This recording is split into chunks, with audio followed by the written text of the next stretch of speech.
Welcome to Provocative Conversations from Twice 5 Miles Radio. I'm your host, James Nave.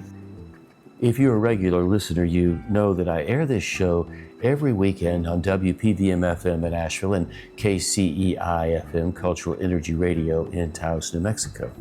Since both stations are community radio stations, I have a lot of creative liberty to explore different ways of communicating than I would if I were on a commercial radio station.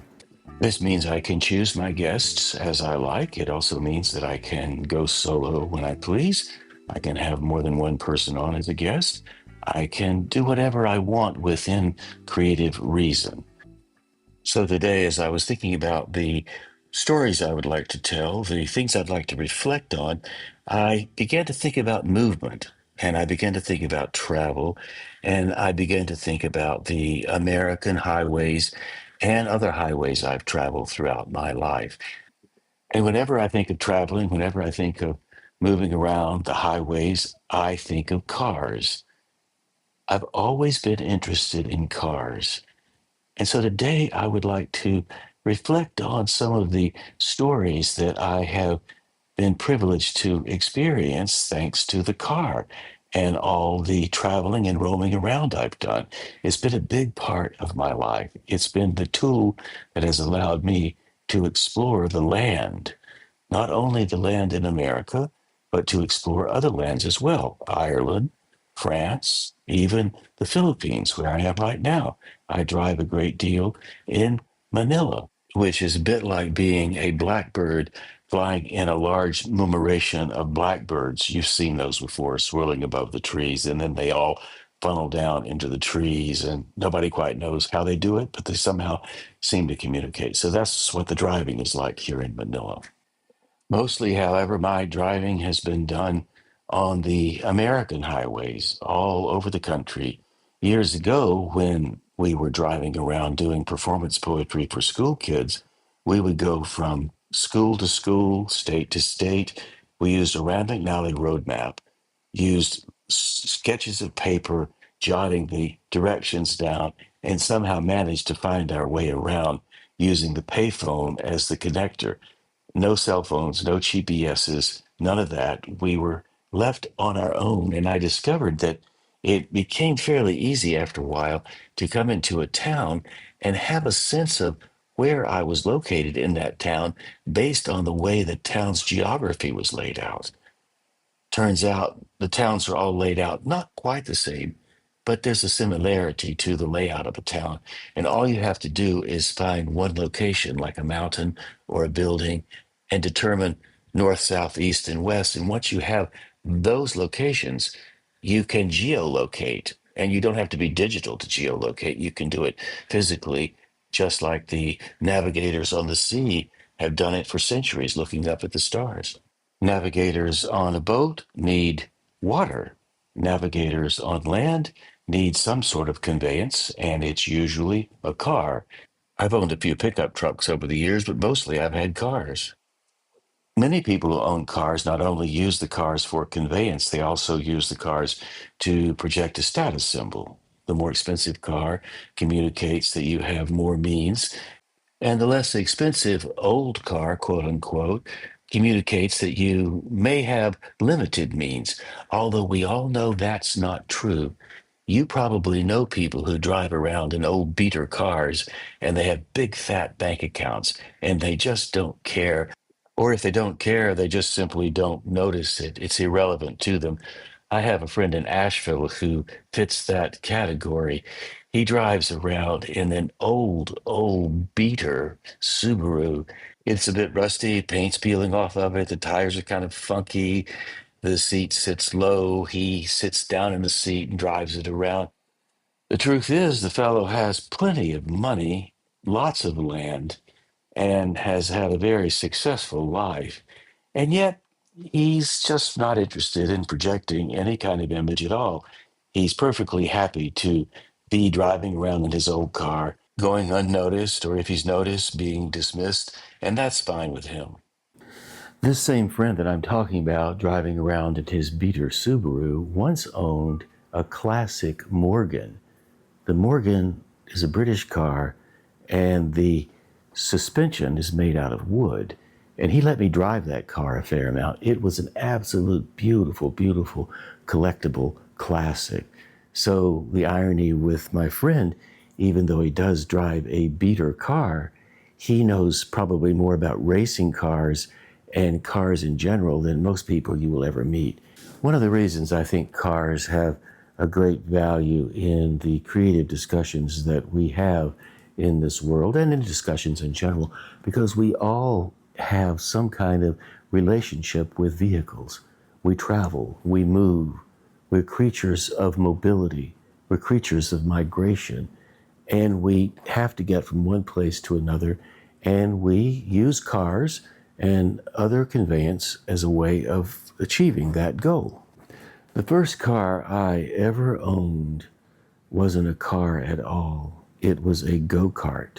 My grandfather made this go-kart out of metal that he welded together. He put a seat on the frame, put a steering wheel on the frame, put 4 large-ish kind of tires on the go-kart, and mounted a 5 horsepower Briggs & Stratton gasoline motor behind. Dropped my brother David and me into the thing, pointed us down Pine Lane, cranked the engine and started it up, and off my brother David and I went down Pine Lane driving for the first time.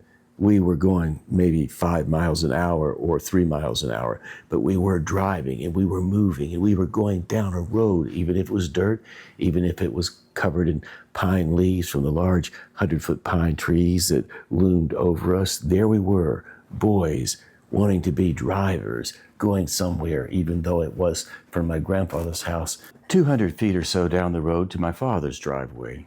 Even though the go-kart wasn't a car, I was still driving, and that was what mattered to me. I couldn't wait till I turned 16 and would be able to get my license and drive like my father drove.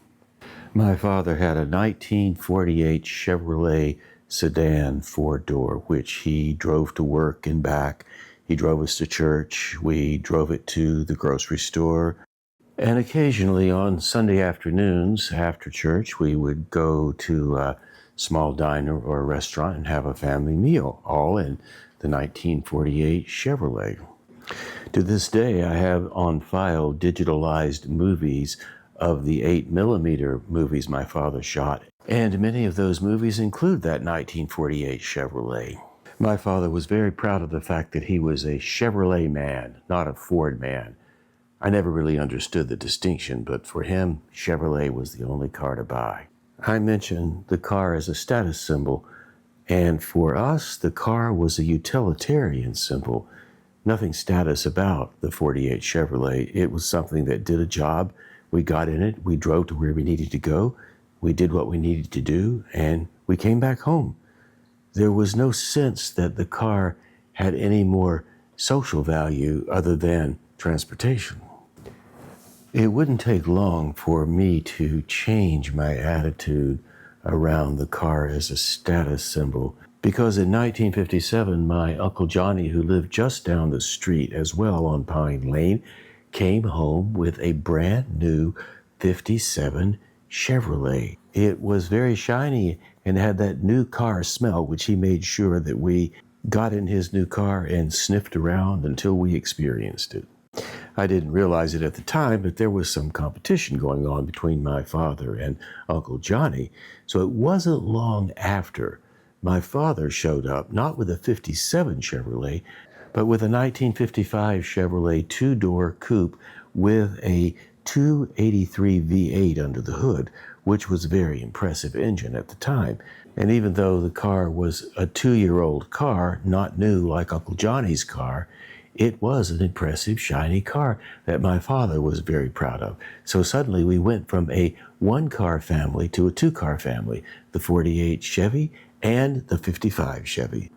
To this day, if you own a 57 Chevy or a 55 Chevy, especially the coupes, you own a car that will sell anywhere between $40,000 and $100,000 at the vintage car auctions. When Uncle Johnny and my father brought their cars home, they certainly weren't thinking about auctioning them off, but they were thinking about status. They were aware of it, even though I wasn't.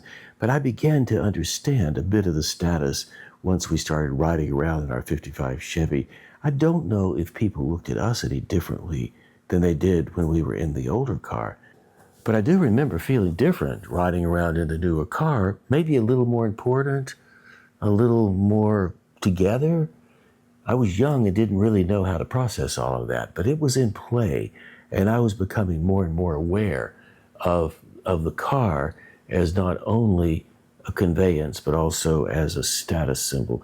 And remember back in the 50s and the 60s, Chevrolet was one of the big car dealers, one of the big three, and always showing ads on TV. Dinah Shore would sing, "See the USA in your Chevrolet, America is asking you to call. Drive your Chevrolet through the USA, America is the greatest land of all." The advertising message in that minute-long clip that we saw on black and white TV was, "Only proper Americans drive Chevrolets, and it's such a great land that you have to go see it, and you can do it in that Chevrolet."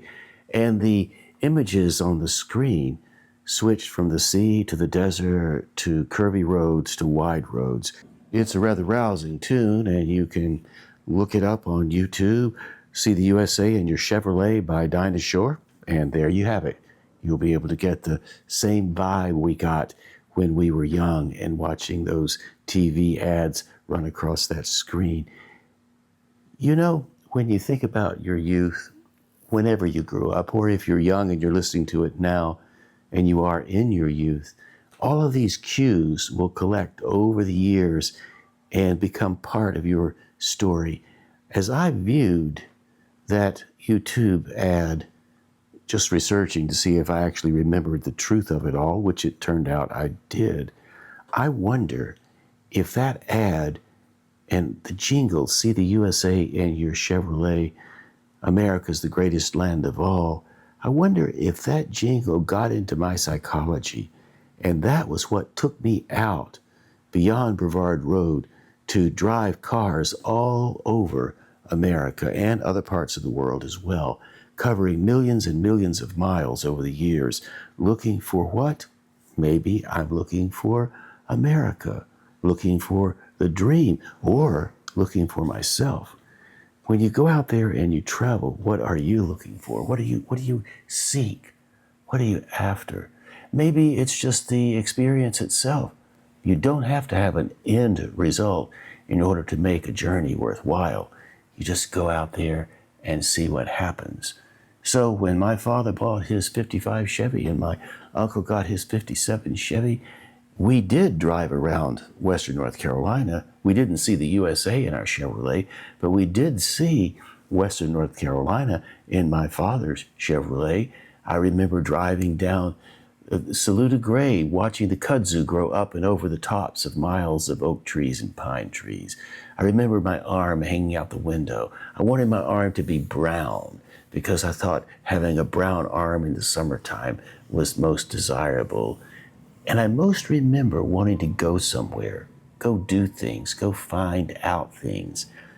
But I also remember some of the more interesting, somewhat tragic times. Once when I was much younger, probably around 10 years old, I had somehow read about people hitchhiking. And I thought, well, if I can't drive, I can hitchhike. So one afternoon, I was walking home, probably on a weekend. I don't remember if it was Saturday or Sunday. Let's say it was Sunday. I was walking back from the little convenience store that was a quarter of a mile down Brevard Road, Star Grocery, I believe it was called.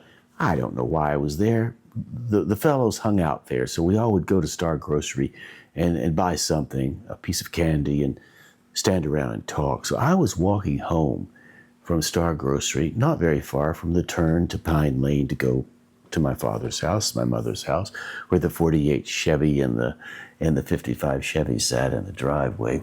And I thought, I wonder what would happen if I hitchhiked. So for reasons that I still don't remember, I decided to turn around, put my foot on the edge of the road, and stick my thumb out, hoping to catch a ride. I was hitchhiking. I was going somewhere. What I didn't calculate, when I put my foot on the road, I believe I stepped out a little further in the road than I should have. I was a boy. I couldn't calculate the dimensions, if you will. So when I put my foot out and put my thumb out, very excited, the car swerved away from me over into the other lane. And when the car swerved, the car coming on going in the traffic swerved too, swerved so much that it flipped over on its side and spun out in the ditch. And the other car kept going. So here the car was, crashed on the side of the road.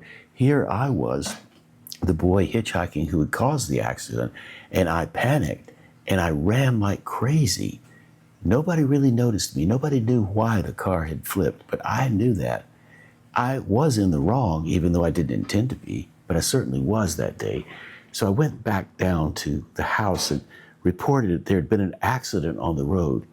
And I remember my father and mother came out and stood on the little field beyond our house where they could see to the road, which was only 150, 200 feet.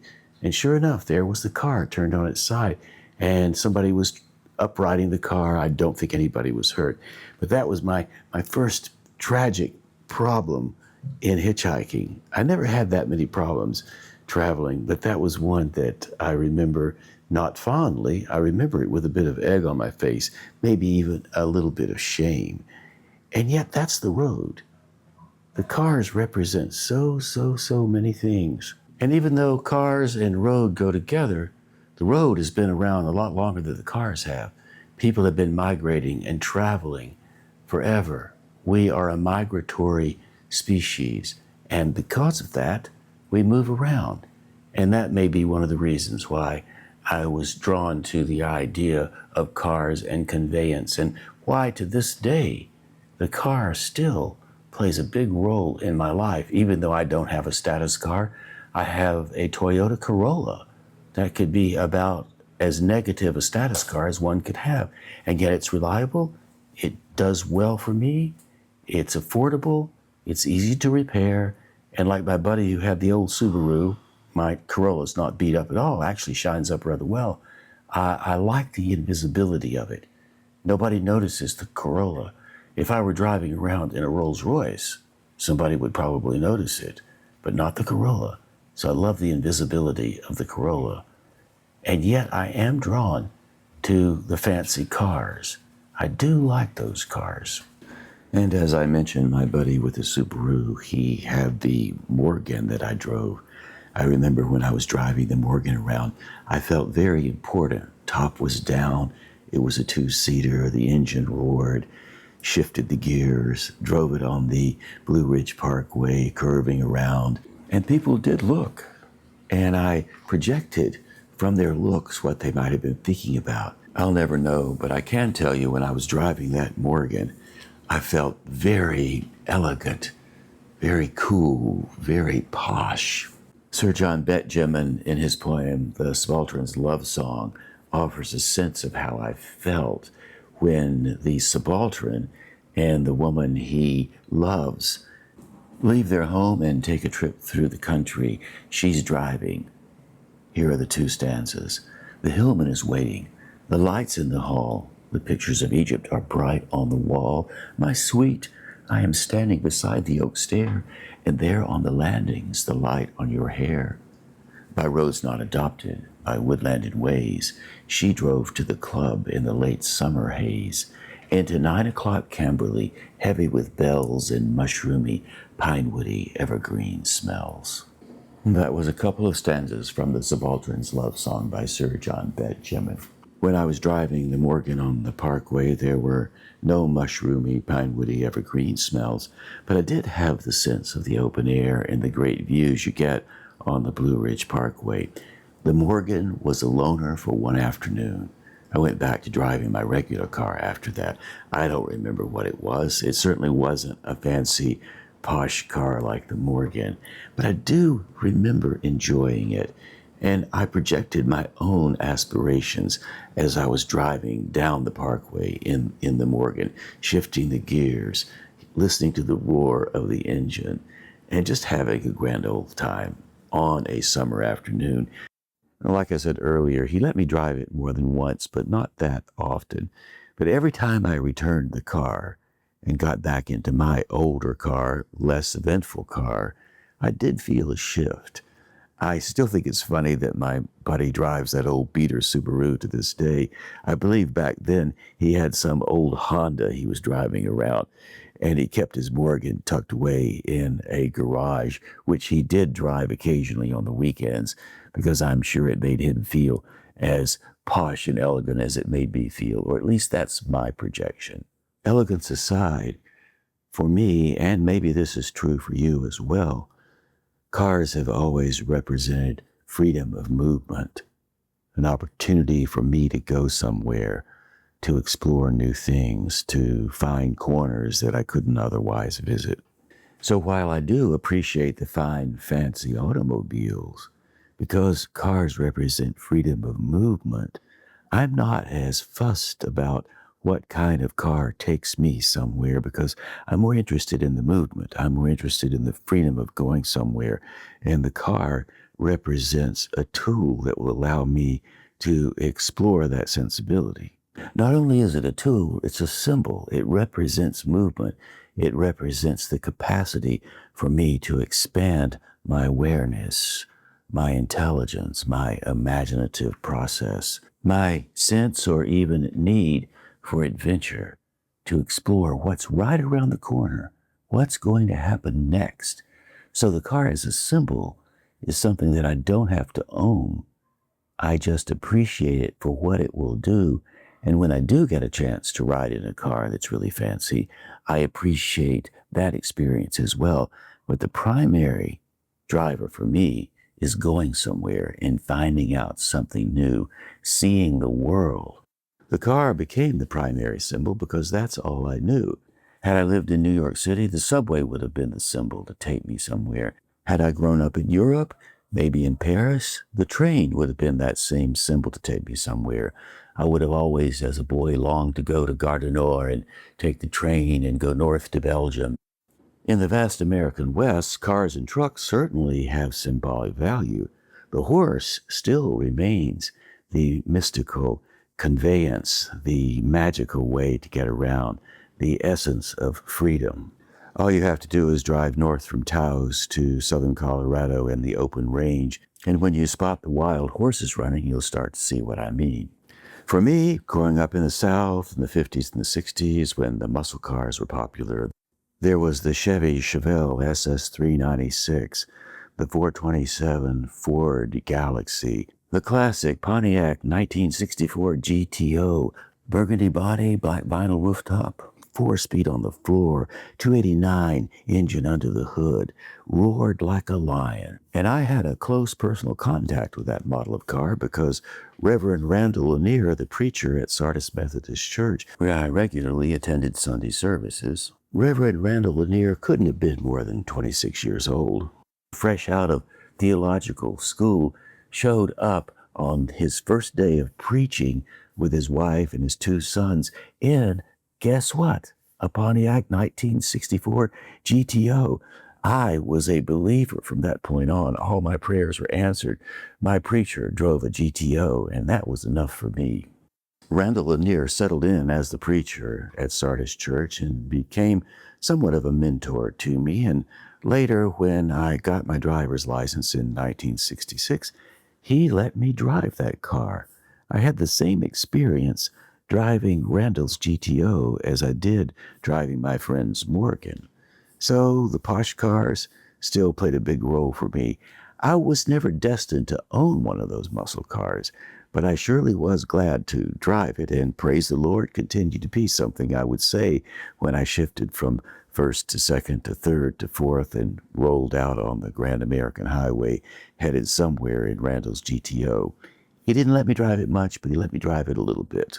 Even though preachers were not supposed to drive GTOs, Randall didn't take away from his preaching. Randall was a bit of an intellectual, and some of the sermons that he preached went a bit over my head, but I did appreciate them. But what I most appreciated about the Methodist service was when Randall would say, "May the Lord bless you and keep you. May the Lord make his face to shine upon you and give you peace. Amen." That was when I could walk out of the sanctuary, open the doors, and what did I see? Brevard Road right in front of me, going north and going south. There it was, the road calling me. So as I stood there on the church steps, my tie undone, warm sun in my face, looking at Brevard Road, I romanticized it. Many years later, when I was traveling around performing poetry for school students and teaching students how to write from the imaginative storm point of view, I had an opportunity in a library to take a break. And when I was sitting in the library, taking my break, I jotted down a poem about the road. You may have heard stories of singer-songwriters who will say they were driving somewhere in a cab or in the back of a bus or after a concert, and they had this flash of an inspiration, and they jotted the song down, recorded it the next week, and it became a hit. Well, this little poem that I wrote about the road never really became a hit, but it did happen fast. And I was sitting there in that library, and the next thing I knew, I had written the poem.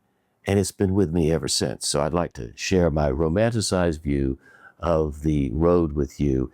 And the poem is titled, you probably have already guessed it, The Road.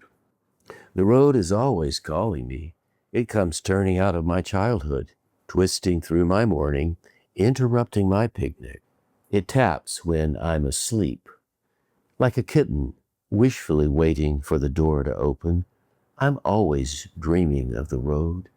As a child, I stood beside the road, and I watched it as it stretched in the summer afternoon, so concrete, so eternal.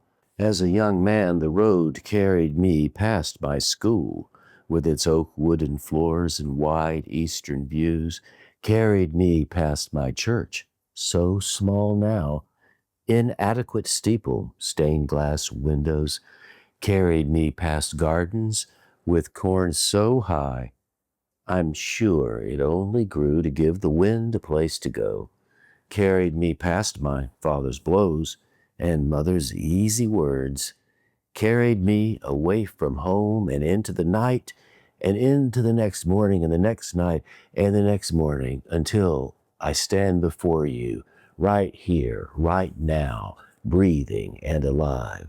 The road is always calling me.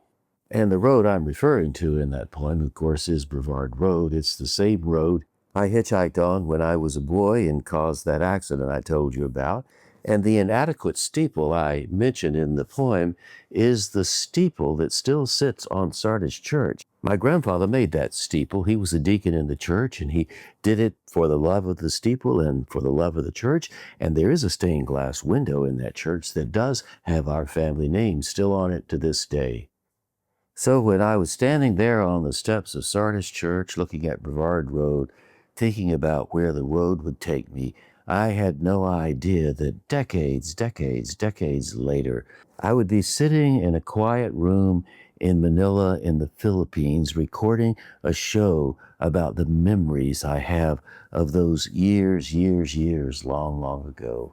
So I did indeed leave Western North Carolina in search of whatever the world could offer me.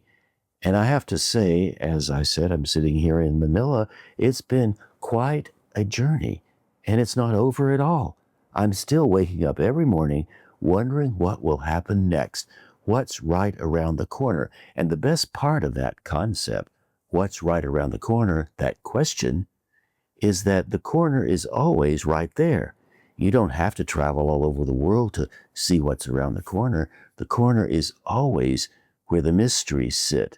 All you have to do is go out, glance to the right, glance to the left, and see what's there. It's the curiosity in my mind that makes it so interesting. Well, what's going to happen?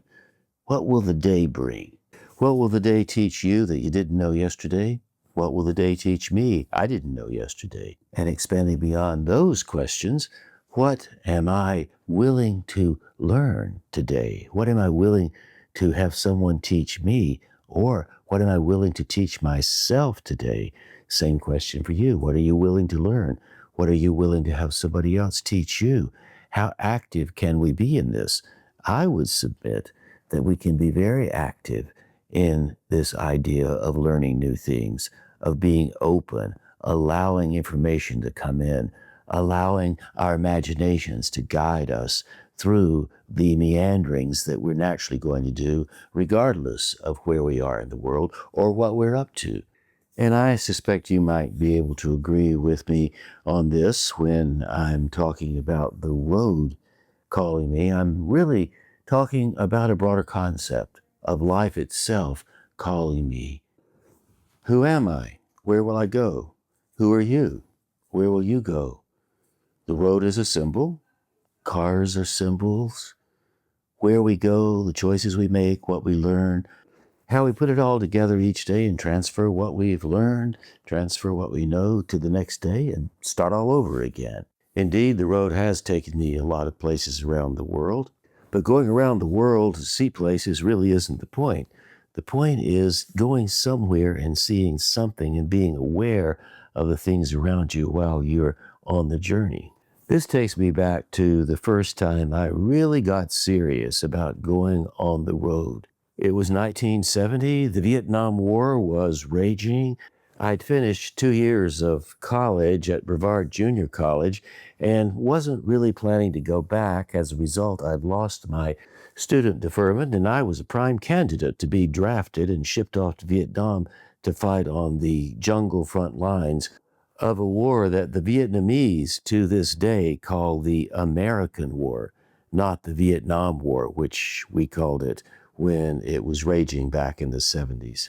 Since I was primed to be drafted and didn't quite know what to do or how to go about figuring out how to keep my freedom, I decided to hitchhike from Asheville to Denver because I knew that there was an answer out there somewhere on the road. And I also knew that one of my new good friends, John Van Hasselt, who had been in Mexico, was going to be driving his Volkswagen bus up to Denver. And I thought, why not meet John in Denver? Let's go on the road, catch some rides in cars, and see what happens. Here we are, back to the curiosity. I wrote a poem about it. I'd like to perform it for you now. Here it is, June 1970. Hitching west on I-40 during my 20th summer, when draft boards were sending boys like me to Vietnam. As I stood on the exit ramp, long-haul trucks downshifted for the Canton grade, giving me hope I'd catch a ride all the way to California, far past a few exits down where I could have been working graveyard shift at Champion Paper. To this day, locals still claim the stench that rises from the stacks late at night and settles on the meadow in the morning smells like money. I had 100 in my jeans and a thumb pointed west, hungry for strangers. Although the thumb, like Route 66 and old T-birds, is a powerful symbol in the American psyche, it's the eye that catches the ride. Wayne, a military intelligence officer who drove a Pontiac Le Mans with a loaded .38 in the glove box, wanted me to join military intelligence and spy on college students. Wayne dropped me off in St. Louis, where I crossed the Mississippi, muddy with barges. Later, the Missouri hardwoods vanished into Kansas wheat on that gradual incline to the Rockies. The next morning in Denver, I had bacon and eggs at the Waffle House before I walked into an Army-Navy store and noticed a footlocker in the back packed with bayonets. I reached in, grabbed one of the bayonets by its hilt, balanced it in my hand. The air in front of me suddenly filled up with soldiers. I plunged my blade into the air. Some soldiers screamed, some of the soldiers crumpled to the ground, others exploded like mist in the morning air. Then the room went quiet again. The soldiers all disappeared. All that was left was the smell of the moldy scent coming off the old army gear that sat all around me in the store. I put the bayonet back in its box, walked to the front past the cashier, who was making change for an old American flag. When I stepped back out onto the street, I knew right then and there I would never go to Vietnam. Later that day, my buddy John Van Hassel showed up from Mexico. We spent maybe 2 or 3 days in the Boulder, Denver area, but I was restless. I knew I had to do something, and what I had decided to do was to hitchhike back to North Carolina and apply for a status as a conscientious objector. For those of you who don't know what a conscientious objector is, it's a person who consciously is opposed to fighting in a war, and they make an appeal to the draft board or to the governmental authorities, whomever they might be at the time, and hope to be awarded the status of CO, or conscientious objector, which meant back then that I would have to serve 2 years alternate service in lieu of going into the Army and going to fight in Vietnam. Now, as I sit here recording this show all these years later, I'm not so sure if I'm completely 100% opposed to violence and war. I have concluded that when you deal in violence and in war, it really doesn't get you anywhere in the long run. I, at the time, knew that the war that was raging in Vietnam was not a just war. It was a war that later history proved me to be right and many others to be right. It was just a war that was flat out wrong and should never have been fought. And I knew somewhere in my little brain, my 20-year-old psychology, that I wanted to save myself for something more important. And maybe what's more important is just talking to the next person right in front of me, or making this podcast, broadcasting this show. But I knew then that I had no intention of going to Vietnam, and if that meant I had to escape to Canada and live there, I had decided that I would do that. I didn't think of it as cowardly. I thought of it as discerning and prudent given the political climate of the day. So I returned to North Carolina. I applied for my conscientious objector status, based it on my religious sensibilities that I had learned at Sardis Church back when Randall Lanier was preaching, and all the other preachers that came before Randall Lanier. In the Methodist system, the preachers switched churches every 4 years. That's why I had exposure to many of the ministers. I wouldn't say I was that much of a Christian, but that was my background. And so that was the approach that I took when I applied for my conscientious objector status. I did that in July and was waiting around for the answer in August when another buddy of mine, whom I'd known for a while, gave me a buzz and said, let's hitchhike to British Columbia. So once again, I went back out to I-40 in August of the same year, 1970, and off we went to San Francisco, hitchhiking across America, up the coast to British Columbia. And then I hitchhiked with my friend across British Columbia. It was a rather hard slog because nobody would pick us up, but I was thinking I could just stay here and I wouldn't have to worry about the draft. So somewhere along the way in that trip, my mother called, or I called my mother by payphone, of course, and was given the news that I had been granted the status of conscientious objector and that I was supposed to find alternative service and go serve for 2 years doing something that would help humanity. Turned out I did my 2 years alternate service at Wesley Nursing Center in Charlotte. I was an orderly, basically changing beds, washing patients, helping people feel better. And I watched a lot of soap operas, General Hospital, As the World Turns. The patients loved the soap operas, and I did too. The stories. I was after the stories even then, the experiences. I didn't have a car most of the time when I was in Charlotte. I rode a bicycle, so that was my conveyance. So it's not about the car necessarily. It's about how you get around, how you move. Again, it's about the freedom. So I did my alternate service, and after that, I let myself fall into my 20s. There was a lot of hitchhiking, a lot of roaming around, a lot of traveling, a lot of doing this and that. I probably hitchhiked across America 4 or 5 times in that decade.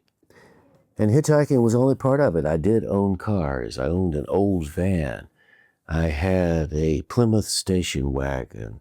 I had a little Mercury coupe that was a bit of a sports car. I don't remember how I got that car, but I did enjoy driving that car around. God knows how many different cars I had over the years. They were all old. They were all somewhat cheap, easy to purchase, easy to work on, and they got me where I wanted to go. When you think about cars, when you think about travel, what comes to your mind? Is it something you long to do? Is it something you must do? When you are on the road, do you feel at home? When you're in your familiar car, do you feel at home? See the USA in your Chevrolet, Dinosaur said. So there's a lot more to it than just seeing the USA. It's really about finding oneself, don't you think? And there's a lot more of the world to see than the USA. I remember once I did a terrific road trip. I didn't drive, but it was a road trip. It was in a Chevrolet, of all cars. It was one of those suburban Chevrolets. I had been touring West Africa in the international school systems in West Africa, making appearances. This was in the mid-90s. And I'd been to Nigeria and Ghana, Accra, and I was over in Senegal, in Dakar, and was scheduled to go north to Nouakchott, Mauritania, where I was scheduled to spend a week teaching the school students in the American Embassy how to perform poetry and how to write poetry. As usual, I was drawing from the old classic poems that the students had in their textbook, and I was working with the imaginative storm writing methodology that I had developed back then, and I'm still doing to this day. From the imaginative storm to the creative form, from storms come forms. The students understood that. I was in Senegal. We had been at a teachers' conference, and we were scheduled, as I said, to go north to Nouakchott, Mauritania. We were supposed to fly. Somehow, all of the flights got canceled. I was with a group of people who also worked in the American Embassy and taught in the American Embassy. One was Kathleen Stafford. Kathleen was the leader of the group, and because we couldn't catch a flight from Dakar to Nouakchott, Kathleen called the embassy and asked the embassy to send a driver in a Chevy Suburban to drive us from Dakar to Nouakchott overland. So it was a terrific journey. We stopped at the border, which was a river. We had cokes, hung out, waited for the ferry. The driver insisted that we stop by his area, his town, and he wanted to introduce all of us to his wife. So we stopped by the driver's house, had a little bit of food. He introduced us to his wife, and then we went on our way. I remember we just rolled on and on and on. And as we were traveling, of course, we talked. That was when Kathleen told us the story of how she and her husband were two of the 6 U.S. Embassy staff members who were not captured during the Iranian hostage crisis, 1979 to 1981. Because they were able to evade capture, they ultimately escaped Iran with the help of Canadian diplomats and the CIA. The episode became known as the Canadian Caper. So Kathleen told us the whole story as we were driving overland up the coast of Africa to Nouakchott, Mauritania, so I could teach poetry and performance to the school kids. So we made our way to the American Embassy, where I spent a week working with the school kids. And I did have a chance to play basketball with a platoon of American Marines who were guarding the embassy. As you can imagine, I was no match for the Marines. I tossed the ball a few times, but mostly I watched the guys run back and forth up and down the court. Other than that, it was an easy week in Mauritania. The students were fantastic. I enjoyed working there. I have a few vague memories about walking around town. The streets weren't paved. They were sandy dirt, really. So it was a time before the time we have now, long, long ago, once upon a time, far, far away in a dreamy mist.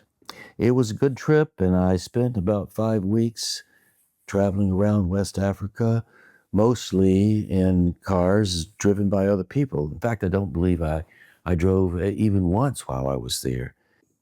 Which brings me around to right now here in Manila. I've been driving a fair amount in Manila. It's a very different scene here than it is in America, where I've driven millions and millions of miles. My Toyota Corolla is parked, waiting for me to come back March 1st, and I'll drive it around Western North Carolina, and in April, I'll probably drive it back out I-40 past the Canton exit, past the truck still downshifting for the Canton grade, through Pigeon River, over I-40, Nashville, Memphis, Little Rock, Oklahoma City, Amarillo, Tucumcari, where I'll turn northwest and head up to the high country and Taos, springtime in April. For now, it's December and it's warm, and I'm here in Manila, and I have been driving quite a bit. I mentioned the murmuration of the blackbirds. If you've ever seen blackbirds swirling around in the fall sky, funneling down into the trees, you know what a murmuration is, and nobody quite knows exactly how those blackbirds know what to do and when to do it, but they certainly do seem to manage to fly in a flock, and as they do, they're making art. Now, I can't say that driving in Manila is making art like the blackbirds make the art above the trees, but I can say that when I've been driving in Manila, the traffic rules have a very different configuration than they do in the States. In the States, you're supposed to come to the stop sign, you wait, look both ways, and pull out if no car is coming. If a car is coming, you wait until the car passes, and then you pull out. Here in Manila, you come to the stop sign, you look both ways, and you pull out into the traffic, and somehow people give way. It's a really interesting dance. When I first saw it, I was terrified. I didn't want to pull out in traffic because I thought I was going to be smashed by the car coming my way. But what I realized was, if you edge out slowly and you stay in the rhythm of the movement, somehow the cars do a fluid dance. They give way and you move into the flow.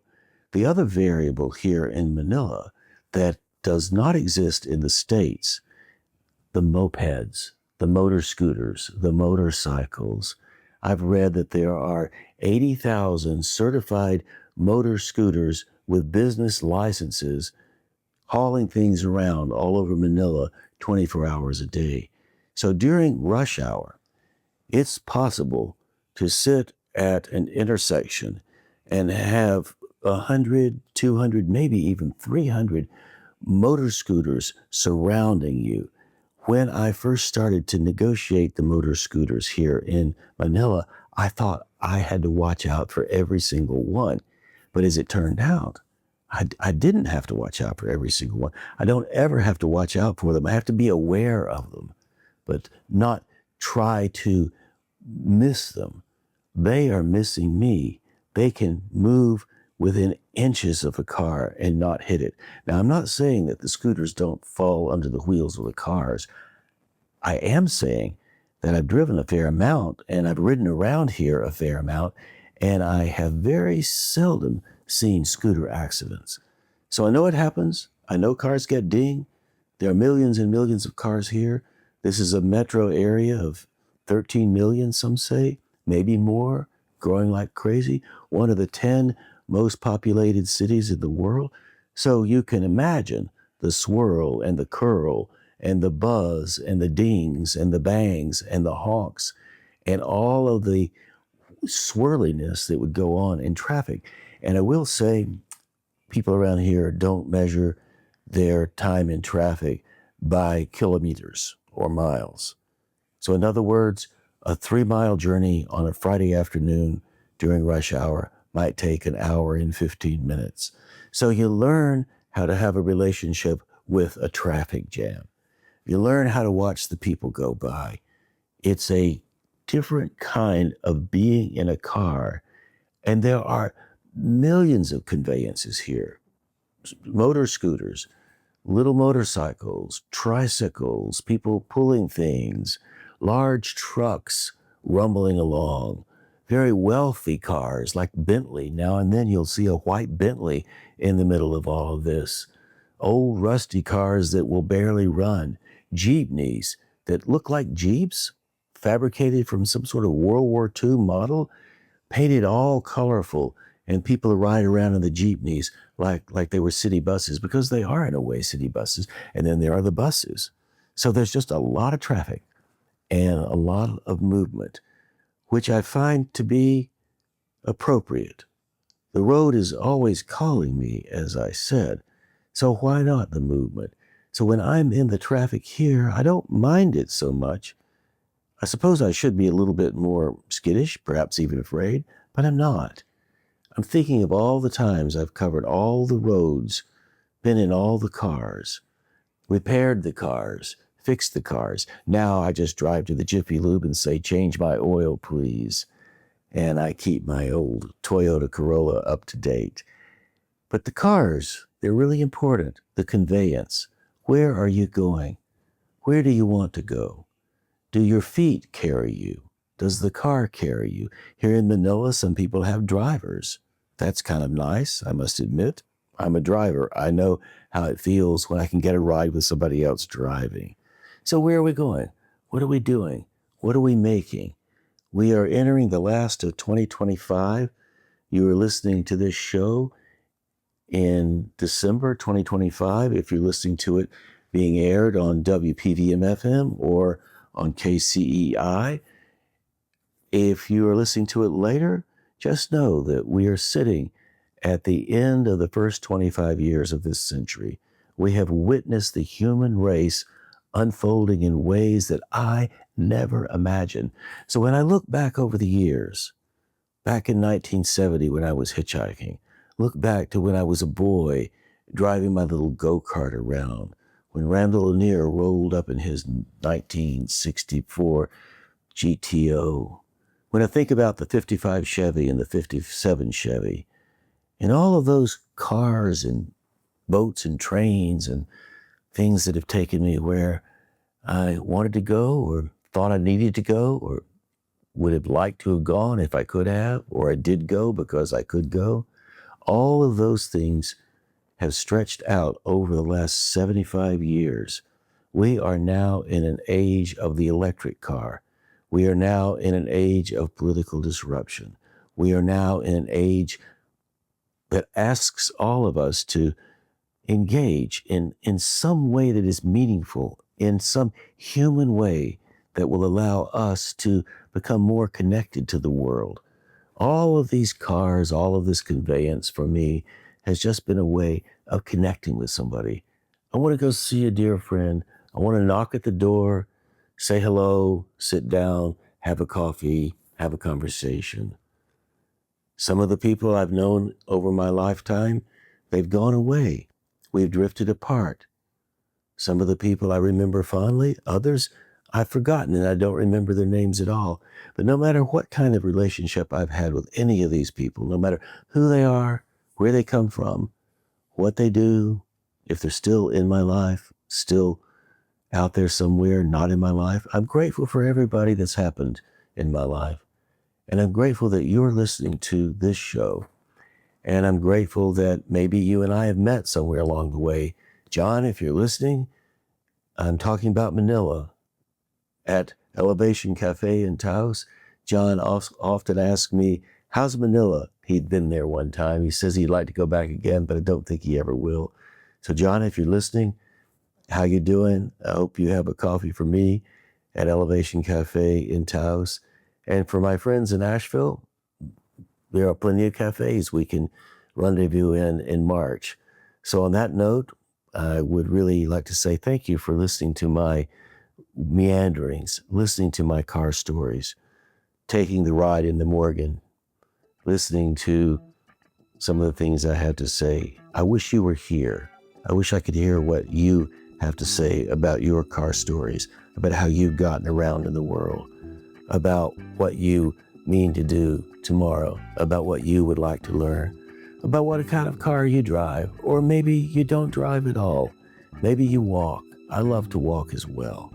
Conveyance, freedom, automobiles, cars, friends, home, and all of the rest. So on that note, thanks for listening to this provocative conversation from Twice 5 Miles Radio. I'm your host, James Nave. Thank you, Walter Parks, for our theme song, walterparks.com for more on Walter's music. Thank you, Davine Dyer, for managing WPVM-FM in Asheville, and Robin Collier and Mike Tilley for doing the same, KCEI Cultural Energy Radio in Taos, New Mexico. If you'd like to connect with me, Navé at jamesnave.com. I would love to hear from you. You can also connect with me every Saturday on Zoom when I host the Imaginative Storm Writing Prompt of the Week, gathering with my creative collaborator, Allegra Houston.